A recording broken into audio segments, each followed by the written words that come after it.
పురపాలక సంఘం కార్యాలయంలో నేడు జరిగిన సాధారణ కౌన్సిల్ సమావేశంలో వాడివేడిగా జరిగింది. ప్రధానంగా పట్టణంలో నిషిద్ధ ప్లాస్టిక్ కవర్ల వినియోగం, హోల్సేల్ విక్రయాలపై కౌన్సిల్ సభ్యులు అధికారులపై తీవ్ర అసహనం వ్యక్తం చేశారు.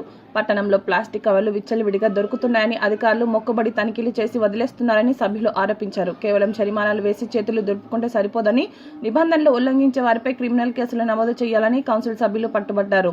వారానికి ఒకసారి ఫైన్ వేసి వదిలేయడం కాదు, కేసులు రాయండి అంటూ ఒక సభ్యుడు అధికారులతో వాగ్వాదానికి దిగడంతో సభలో గందరగోళం నెలకొంది.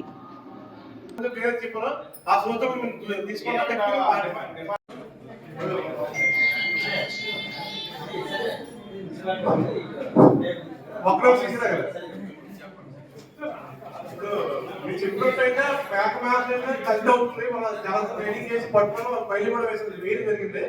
కాకపోతే ఏంటంటే ఈ కబేర్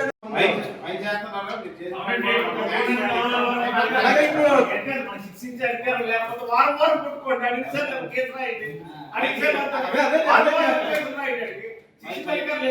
వారం కడగలన్నాడు.